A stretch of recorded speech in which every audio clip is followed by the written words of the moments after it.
Good morning. How are you? Excellent. Hyper. Just keeping it real. Feeling hyper. Yes, I agree. I'm going to pray really quick. Lord, lead us into more life this morning. Amen. So this morning in the church chat, I said, if you have a journal, if you have one at home, you should bring it because we're going to take notes this morning. And I really meant it. So if you don't have a pen and paper, somebody did. Somebody's got some extra paper. There's notepads. Could you please grab them out? Should be a fairly interactive morning. So hopefully you're not too sluggish. Can everybody just stand up for like a second? It's good for us, and just be like, move around for like a minute because we've been sitting. Okay. I know teachers make you do this when you need a little like, let's wake back up. Elisha, thank you for halfway standing. Good job. No, you don't have to stand all the way. I just thought it was funny. There's like a very tall teenager kneeling back there. I love it. That got him up. All right, go ahead and sit back down. Find pen, find paper. You're going to need to take notes because when I'm done talking, we're going to have a prayer meeting. Woohoo! Woo! So I did not plan this, but just kind of how it came out this morning when I was writing my notes, this felt very foundational. I got about halfway through writing them, and I thought, wow, I'm teaching people about the House of Prayer. And that's really cool this morning. So we're going to be talking about idolatry or idol worship, which can feel really disconnected from us because I don't know, how many of you have like statues in your house that you go and pray to every day? It's kind of really far away from the culture right now, at least in the United States. In a Christian culture, we don't really do this, so it can be hard to connect with. But that's what we're going to be talking about, is how it manifests in a Christian culture and for us. So this morning, the Lord told me that the end of the age is going to be the greatest power grid failure humanity will ever know. The greatest power grid failure humanity will ever know. Did you guys all kind of watch the news unfolding as these really serious ice storms were coming to a different part of the country than us? And because we're Michiganders and we kind of know what an inch of ice is going to do. And then that's pretty serious. And it's going to be a lot of people without power. And I was just like watching it and feeling compassion for these people because, there's going to be a lot of people without power, and it's going to take a long time for that because it can't just happen. And we know what it looks like when trees are just covered in ice and they're falling everywhere, and what a mess this is. So this is kind of what I'm talking about, this idea of like the power grid failing. I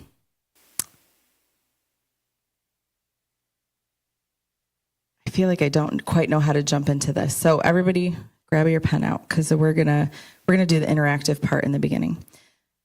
The way that I think of idolatry, number one, I always think of the Shulamite in Song of Solomon. One of the things that she says about her beloved is, "My beloved is chief among 10,000s." And I just imagine a woman who was like, she had literally 10,000 guys that she could have chosen, and she's picked one, and she's firmly set that I looked at every option that was available, and this is the one. He's the chief among 10,000. So number one, that's always what comes to mind.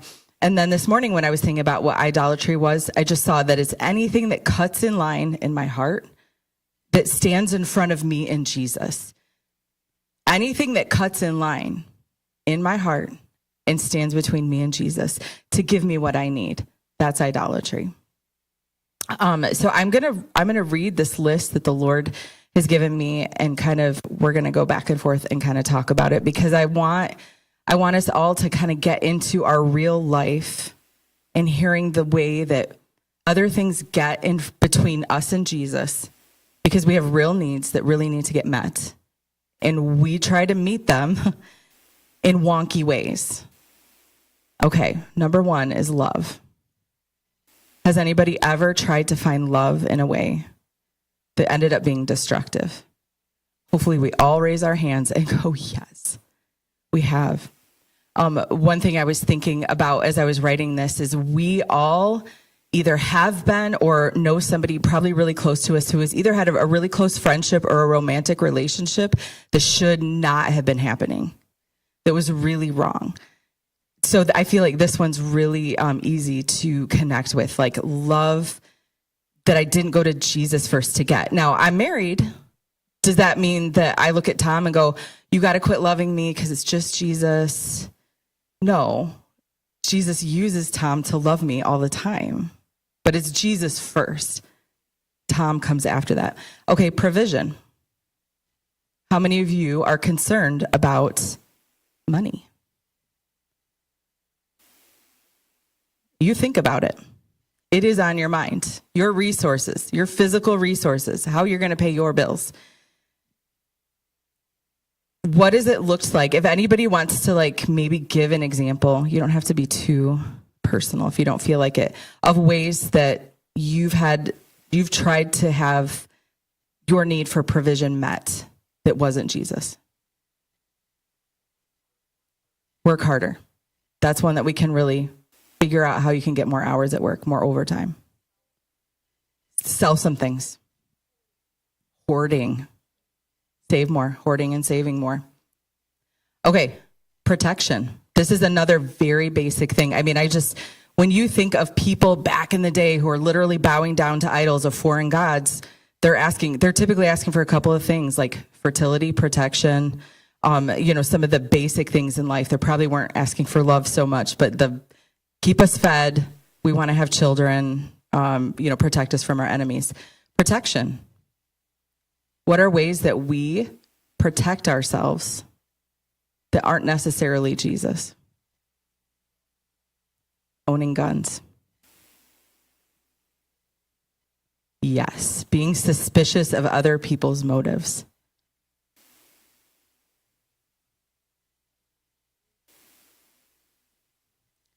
Yep.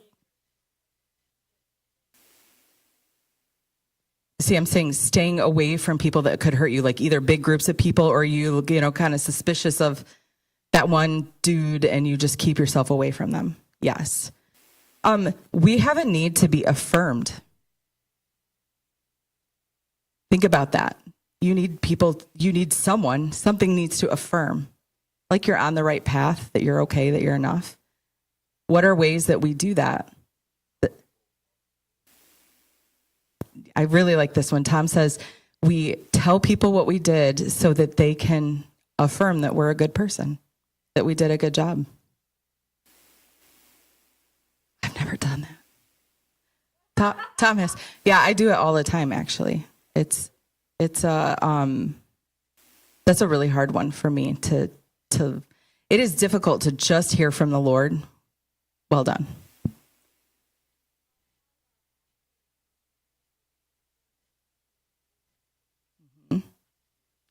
Like false modesty, like acting uncomfortable with a compliment, but inside you're really glad to have it, like that false modesty. Encouragement. Oh, sorry. Yeah.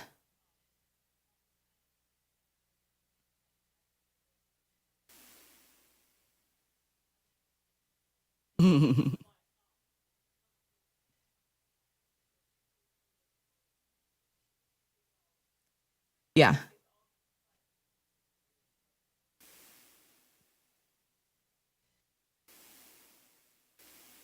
Yeah.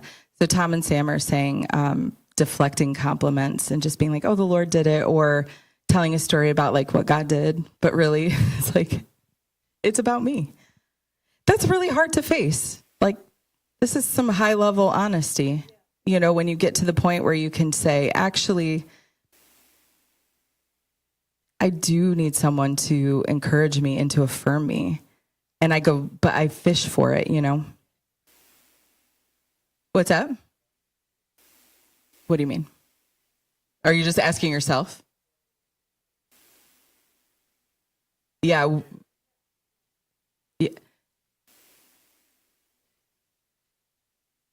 Yeah, Dane's talking about giving as a motivator to get. A sense of purpose. We're all supposed to have a sense of purpose. That's real. We're supposed to have a sense of purpose. How do I go find one? Getting like a vocation. Yeah, finding purpose in your job. Yeah, just kind of emulating other people who seem like they've got a sense of purpose and following after them. What'd you say? Trying to be the best at something. Oh, for sure. Like using motherhood, parenthood as a sense of purpose, I think. Yeah, trying to please your wife. And for the record, Lisa says there's nothing wrong with that. Okay. What about having forward momentum in your life? Like your life should be moving. And sometimes, sometimes for a very long time, it just feels like I'm so stuck. And you get tired of feeling stuck. What have you done to get a going? Tom says, see people as the problem. And what? Not God's. Yeah, instead of understanding the patience in God's plan. So start blaming other people. The reason I'm not moving forward is my spouse, the people around me at church or whatever your situation is. My boss won't promote me. Yeah.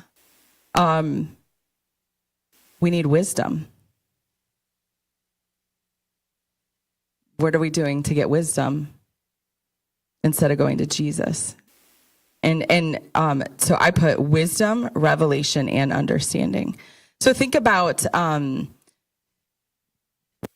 something happens and you're like, wait, I don't understand this.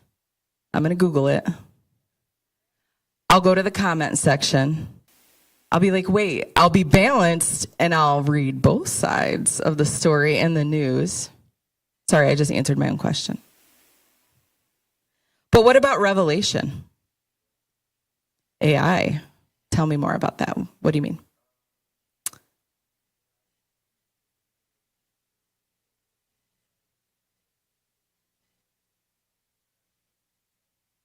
Yes. So Tom says AI is like, it's moving us forward in the sense of having revelation artificially.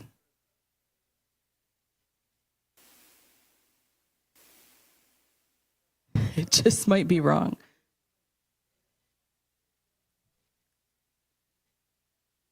Tim says their lawyers told them to cover their booties by saying AI might be wrong. Yeah, do.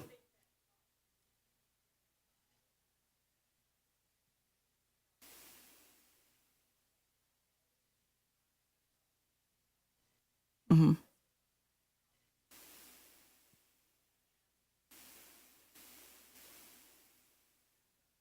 Yeah.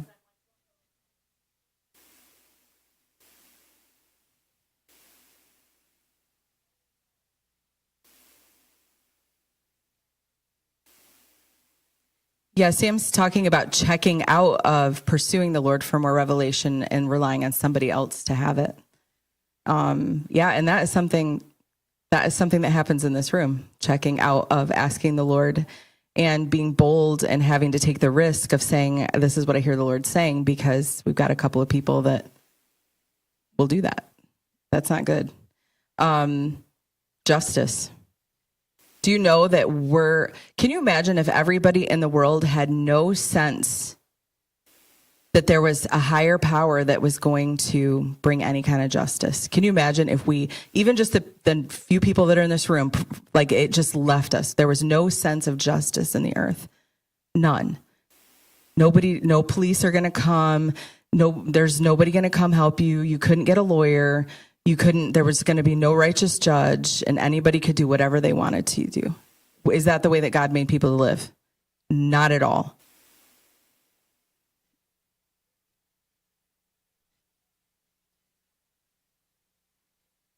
I'm going to talk about that for sure. Yeah.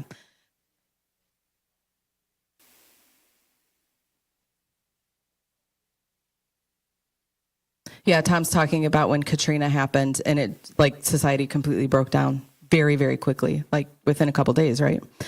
And so how, when I get nervous about like justice, so what do we pursue to get justice?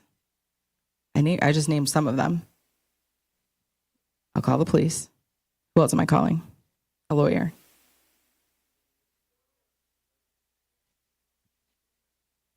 Yep.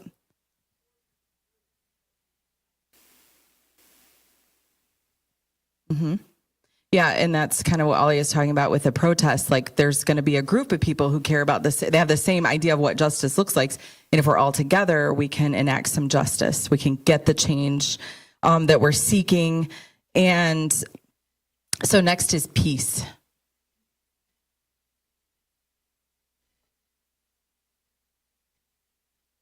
What do I do to get peace? Annie says, get away from people with my coffee. Drugs. Yep.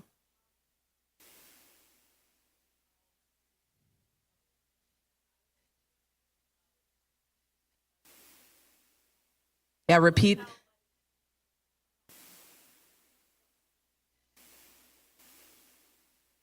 Yeah, repeat a Bible verse like a mantra to try to get it.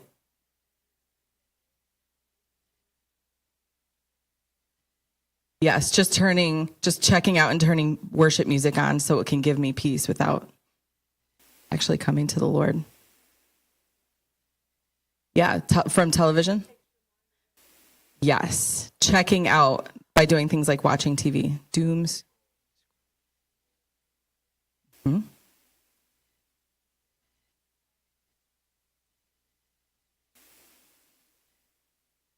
Yeah. Yeah. Oh, we all have like a palette of numbing agents that we engage on the regular, right? Yeah. The creams, the lotions and potions. Apathy. You know what? I'm fine. They can do whatever they want. I don't care. What? You clean for peace. Yeah, I feel this way too. Tom could tell you there's like a threshold of cleanliness in our house, and I'm a little bit of a monster until that's met. And it's not that clean. Just a couple of key things that have to be tidy. And then I can enter into the peace of the Lord with my coffee. Not my circus, not my monkeys. Yes, that's all. None of that is Jesus giving you peace. That's, yeah.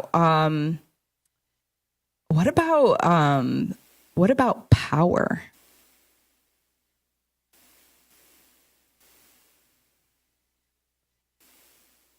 Manipulation to get into a position of power.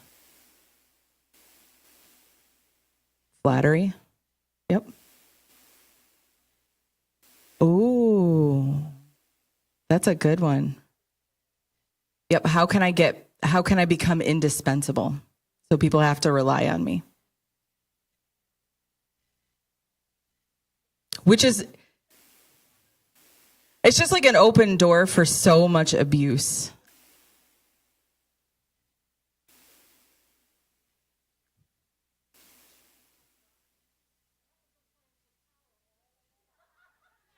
Keith's power move is to be the driver in their marriage. Yeah. I felt like maybe that falls under safety. Keep myself safe if I'm the driver. Influence. Does God want us to be influential? Yeah. We were made for influence, and it's part of what we need. So how do you become influential? Look more pretty. Look better. So people will listen to you.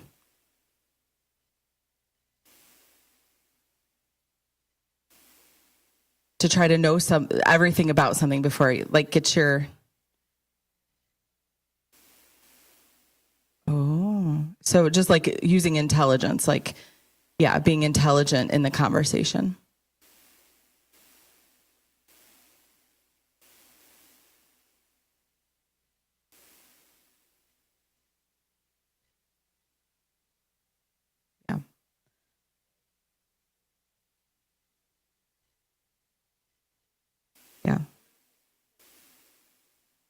yeah, multiplying your voice or using social media to make yourself, that's why we call them influencers.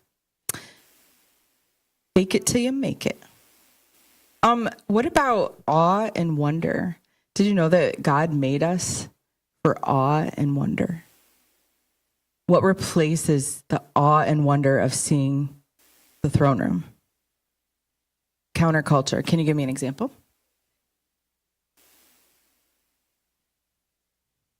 Yeah, trying to be interesting by being different than everybody else you see. When really we are craving the interesting one. We're craving the Lord. How else does awe and wonder get replaced in your life? New things, yeah. Try a new thing, try a new experience, travel somewhere new. Going outside. Yeah, and that is a big one. The word says that a lot of people get led into worshiping creation instead of, and I feel like that falls under beauty or like our need for beauty, that people worship creation instead of the creator. Entertainment. Felt like that was a big one that I was thinking of.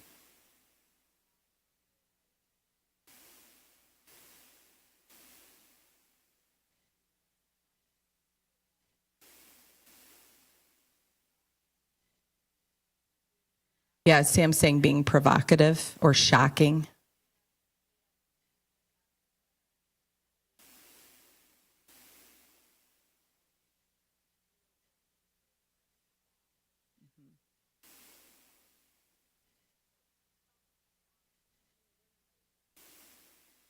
Yeah, so this is what Samantha is saying. Also, is talking about AI and its ability to. You can put a couple criteria in, and it will make a piece of art that no person had a hand in, or music that is, kind of astonishing, but it's not connected. It's what didn't come from a person who was connected to the Lord. Sure.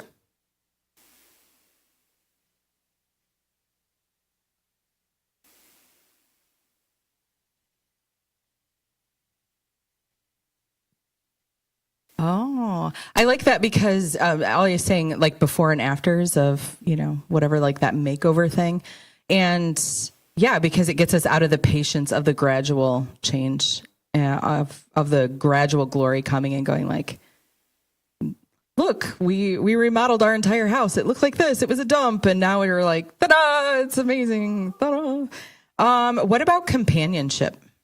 Did you know that God made you to be in fellowship with him and other people? Yes. So how do we fill that gap in our life? Say that again. Clubs. Yeah, joining some kind of social structure where it's like I can plug into this thing that's literally meant for you to like find a friend. Golf. Yeah. Dating apps. Yeah. So, a different time in life. I said dating apps, and then you said play dates. Because your kids are little. Yeah, organizing, like going and finding friendship in an organized way.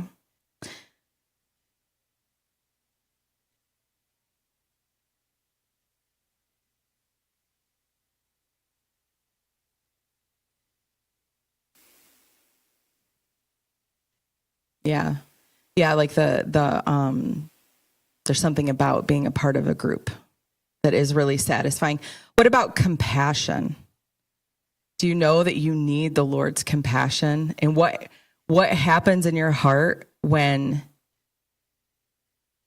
that feels like it's lacking? It's not pleasant when you feel like unseen in your suffering.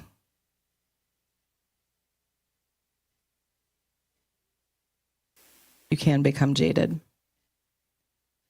Yes, I feel like that's where my mind went, was that I get really complainy.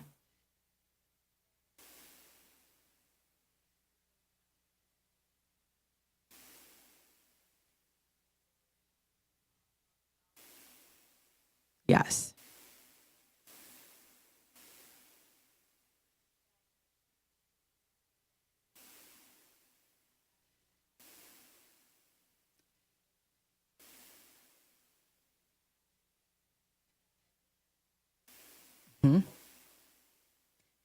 Yeah, it quickly gets wonky because then you're like, you don't understand. I'm so worried about this. And I literally need to know that make eye contact with me. You're all really worried about this, right?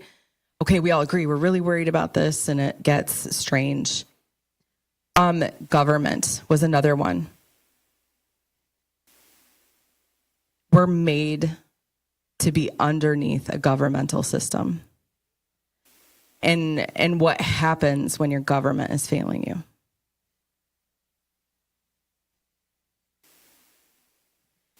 We get lawless.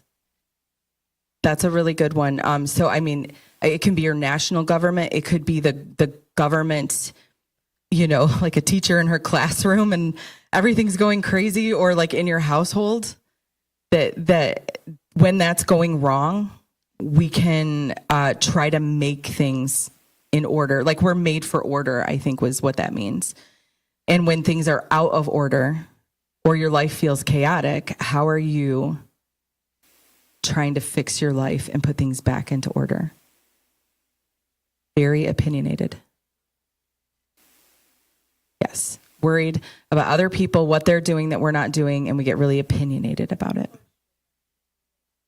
We push with our will and emotions. Get louder, get angry. Yeah, manipulative. Yep.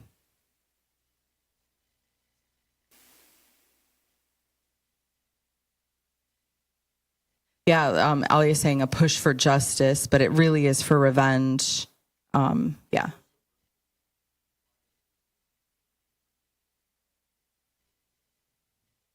Yeah, it's almost like if you're not a get loud person, you're going to be a get quiet person, and you're going to behind the scenes be working against the thing.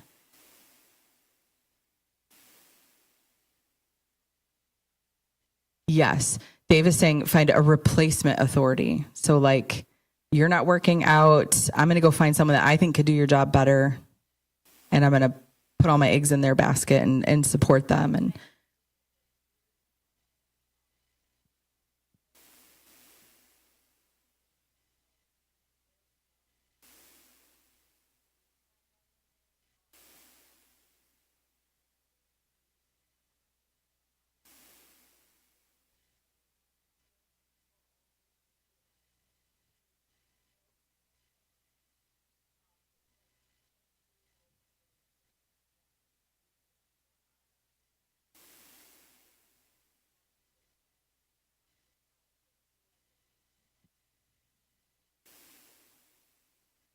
yeah, there's only one narrow road to walk. Like it has to be in the leadership of Jesus, or else we cannot be under the authority of heaven and still live under the authority, all the authority that's on the earth.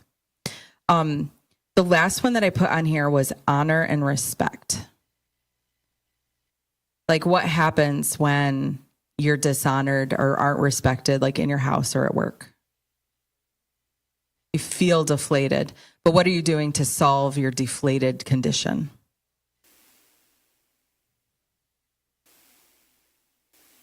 Yeah, Tom is saying that we will typically withhold affection for the people who should be honoring you. So hold on like a second. And everybody just think of the last time that you felt dishonored or you weren't respected. And think about how you responded to that. Did you withhold affection? Or like you withhold honor to them? Did you gossip about them? Like, did you get mean in your heart? Good job. She said, I went right to them.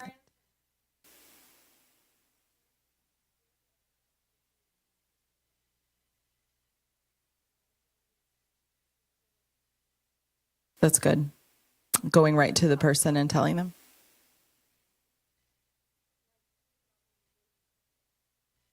Yeah, so Lisa's talking about like raising kids and being like, you will not disrespect me, which it doesn't work, but I feel like we've all said it. I don't know. Is everybody really like, you can't talk to me like that? It's both.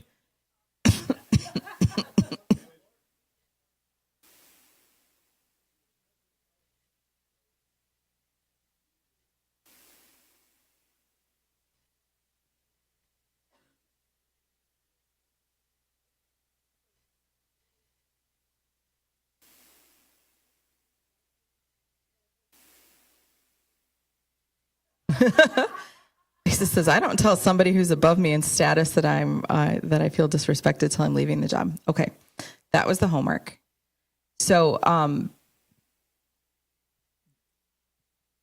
yeah, I'm going to read this, what I wrote down, which is, again, the end of the age. This is what the Lord told me this morning. The end of the age is the greatest power grid failure humanity will ever know. So I heard someone when my kids were very little, I was listening to probably some like Dr. Dobson or something on the radio, and he had a guest, and I'll never forget it because they said, when you have children, they've got like a bunch of plugs and they're all plugged into you, right? They hand you that baby. It can do nothing on its own. You are its source. And that your job as a parent is to unplug them from you and to plug them into the Lord. So it's a very simplistic idea of this idea that you have to actually stop being their God, and ideally you're plugging them into the Lord. And so that's why I'm going to be talking a lot about what we just talked about were a bunch of things that we need, and it's power, like it's a power grid.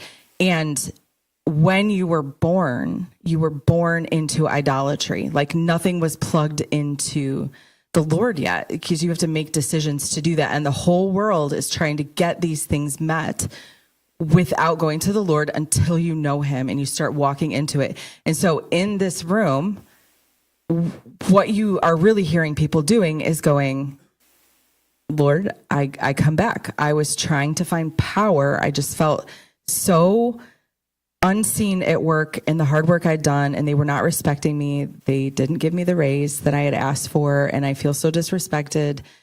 And making a choice to come back to the Lord and going like, okay, you come back and be first in line in my heart and in my looking for justice about this, honor about it. Maybe I feel embarrassed that happened. I'm coming back to you and plugging into you. The grid of power structure of the world is idolatry, and God has given us freedom to choose who or what we're going to love and worship. Where will we place our trust and our hope? So we get a choice, but God in his love is also constantly, we get a million choices in our lifetime, but he's also constantly judging our choices. So when I'm like, I feel a deficiency of love, and I just, it happens in weird ways. Sometimes I'm just like, hey, do you still love me? And like weird things where I can be like, I can feel that I'm being manipulative. I'll do it to Tom, be like, you love me, right? And that's very vulnerable for me to say that. I do that out loud. But I get weird, or you're just like, especially when your kids are little, maybe too little to like understand what you're doing, be like, you love me, right? That's manipulative. That's you having a hole in your heart that you didn't go to the Lord about, and you're being weird. And he will judge that if you'll let him. He is judging it anyway, but we can let him like judge those things right now. I talked about how somebody had said this thing about like connecting our kids to the true power source. And I think of being a parent, and you quickly realize that your kids need more than you. I mean, it's not very long. You've got a 2-month-old that gets an ear infection. All of a sudden, you're not enough, and you've got to go find a doctor. You've got to go find something outside of you to help them. And so, we're helping our kids plug into a bunch of resources. But we're doing this with everybody around us as well. And as friends, we need to be careful where and what we're advising one another to plug into. We need to be sober-minded about how we influence the other people around us to worship. So a lot of times this happens when we are talking about our problems. When somebody starts talking to you about a problem, I mean, it is a temptation to get into the flesh, and you can lead people into idolatry really fast. I have this problem. You can join and be like, yeah, I went there and bought that thing and it broke too. Dude, you could return it. They let me return it. You could return it. Like, where was God in this? Or having this trouble with my husband. Oh, I read this article and they were talking about this thing and da-da-da-da. Like I'm having this problem with my body. This is a big one, I feel like, that I've learned to pray about. Like, don't give people advice about what to do with their body. Wait a minute. Pray. Go to the Lord with them. I was thinking of my kids when they needed friends. When they got sick, just feeling, who is it? Roxy was talking about having play dates, like trying to make friends happen for them. Because friends are, as I watched my kids grow up, friendships were some of the most beautiful things about watching my kids grow up. So what some of the most delightful parts of raising kids was when friendships were clicking for them. And some of the hurtiest parts for me as a parent that were achy, more so than like physically something being wrong with my kids, was to watch like their broken hearts when things were not going well. And the Lord said that, blessed are the poor in spirit, for theirs is the kingdom of heaven. And being poor in spirit are not the same thing. Like, you can not have friends, you cannot have companionship, or you can not have friends and be going to the Lord in it and be satisfied by the Lord. Yeah. So I go back to that list of what I need and I can't make happen for myself. That's poor in spirit, is when I come to the Lord and say, I need these things. Sometimes I wish I didn't need all these things, Sometimes I'm embarrassed that I need these things. God, I feel really embarrassed that I feel so deficient in love that I was just weird with my kid and was like, you love me, right? But I'm coming to you because I'm telling you I need to feel loved right now, and I need to get it from you. The just plain poor was that you just were poor, You can just not have. Poor in spirit is when you recognize that you must get it from the Lord and you went to him. And it says that if you recognize your deficiencies and you go to the Lord, your kingdom is heaven. You've chosen citizenry in heaven, not on the earth. Poverty of spirit is the opposite of idolatry. I'm glad I wrote that down. That's a good answer to your question. It means going to the source for help in whatever way that I'm poor. That person has made the kingdom of heaven their home. The power structure of the world, it's like a global grid that God is letting fail. So that's what we're seeing in the earth, and that's something like Ollie has been talking about lately. She's praying about it on Friday, that is failing. And so that's why people are like, they're protesting so much. I'm going to stick to my notes.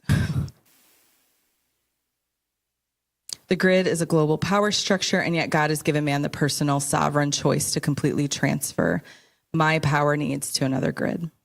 So the whole world is in like one power provider. It's the world, but individually we can choose to actually transfer it. So imagine, Jesus is knocking at your door, and what he's offering you, he's like, hey, you need power.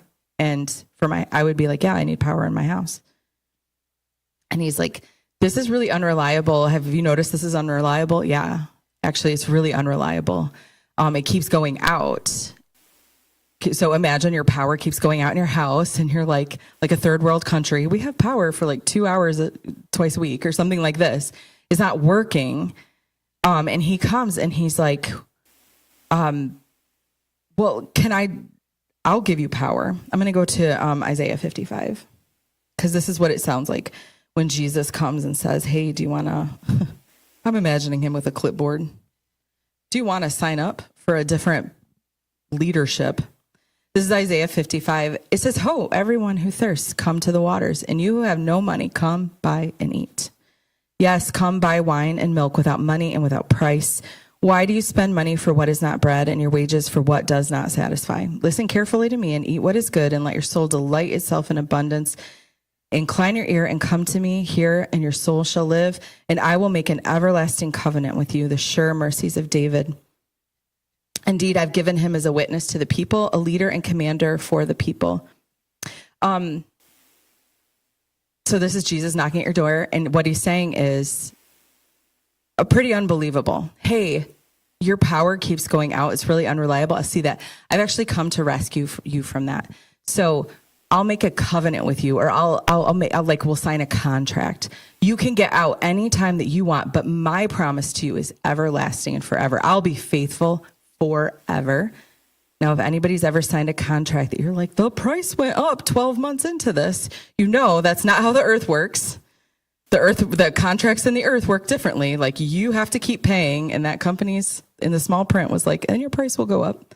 He's saying forever, you can come and eat and drink and it will be free. You can get out anytime you want, but I'm going to make a covenant with you.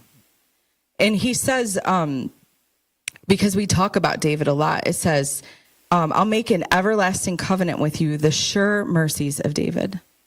Indeed, I have given him as a witness to the people, a leader and commander for the people. We still talk about David because it says here that God gave him as a leader and commander to Lighthouse.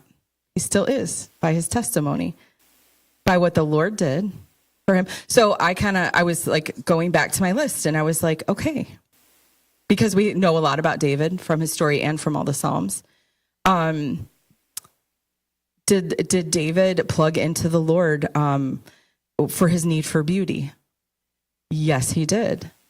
So we get Psalms like, actually, the one thing I desire is to live in your house and gaze on your beauty. Who says that? Who would have ever come up with that? That was in so much turmoil in a life that was so chaotic at that point, for him to be like, actually, what I really want is just to sit in your house and look at your beauty. That's supernatural. Did he go to God for his need for government? The government was nuts. His king was trying to like throw spears at him for no reason and try to kill him. His king was trying to kill him. And he waited on the Lord and he established his government, actually. Protection when he needed to be encouraged. Justice he put in the Lord's hands. So all of these things. So that's why we talk about David so much, is because God has given him as a leader and commander of us by his testimony.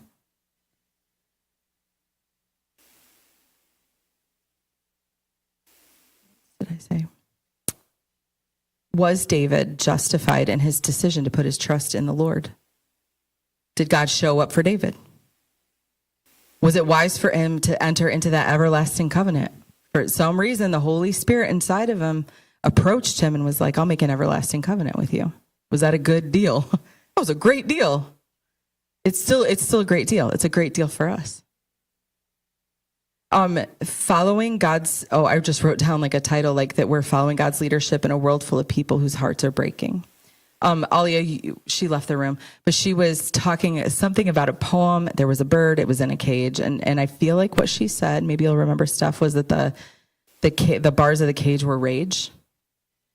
Was that the right word? Behind the bars of rage. And that this was making her think of like all the protests that are happening. And what I saw when I was kind of beholding, on the news, everyone who are just like so heartbroken, it is just this heartbreaking. So you can have a kid who has the worst romantic relationship that you really wish they were not in, and it breaks off and their heart can still be broken. And so this is kind of what the world is going through, is that all of their idolatry it's just breaking. It's breaking. It's like the ice on the trees. You know what I mean? And then it starts, and then you start hearing the limbs are snapping, and it's like the limbs are snapping throughout the earth. Everything that can't bear the weight is snapping. And what it's meaning is a lot of heartbreak in the world. And some people are going to turn to the Lord and a lot will not. Even though like he has compassion on them and he would help them,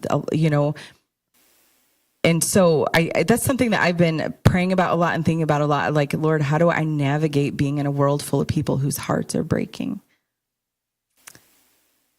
The Lord's heart, I'll probably paraphrase some of these so that we can get into our prayer time.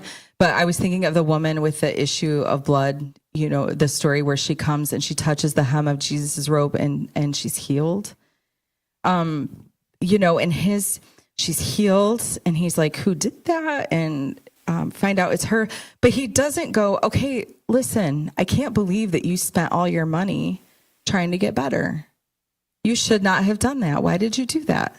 Well, I'm not going to trust you anymore with more money because you wasted it all. He doesn't shame her. He heals her and he's like, and she walked forward in her life and God provided more money for her in her life. She walked forward. So something that I felt like the Lord was telling me in this, when people are walking forward, like, let them walk forward with the Lord. When they're walking forward, just go forward.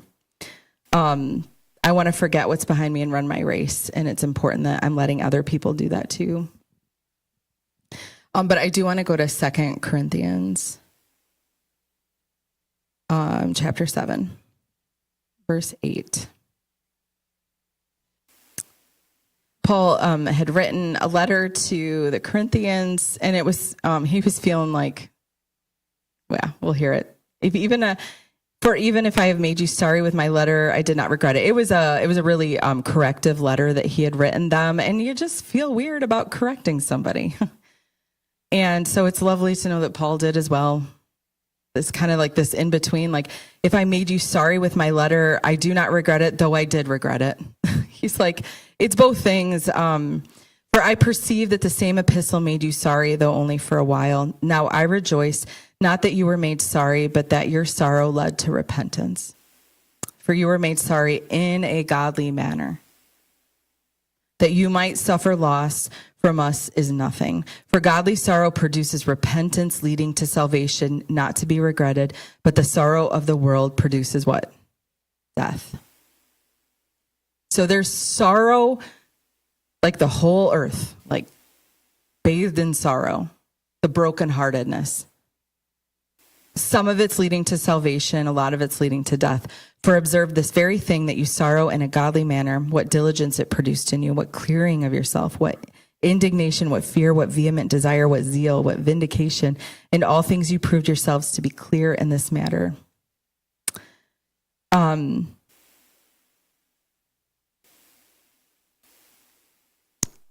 We can come to Jesus and dump our sorrow or do what feels like we're laying our sorrow down. We can complain to him and say a lot of sorrowful words and have a lot of tears, and it can still be a worldly sorrow. So I would say, you can tell what's growing by the fruit that is growing on a tree. So if you're coming to the Lord with what is sorrowful to you, and joy never comes, it never produces repentance, you never are actually getting to an answer from the Lord that tells you how to move on from this and increases your faith and you grow in love. You're actually, that's worldly sorrow and it's leading to death, even though you are aiming at talking to God. Like, we can talk at God a lot, and it's not the same as, like, if good things aren't growing, good things are not growing. Believe the fruit, if that makes sense. Godly sorrow will put the focus back on the power and the love of God, and it gets its eyes off of me. I'm not the center of the story, even in my failures, which is a huge temptation for me. I don't know about you guys. Somehow screwing up can make me so egocentric because I'm so self-conscious about screwing up that it's like I just focus on me the whole time. We are going to run out of time, so I think I'm going to stop here. Thank you for kind of participating with me in doing this exercise. So Steph, you can come back up. I really wanted to the reason that we were talking about these things, the reason we were writing this stuff down is because this is really, I don't know if you can kind of hear what people are praying in the prayer room, because sometimes I'm just like, I'm talking to the Lord.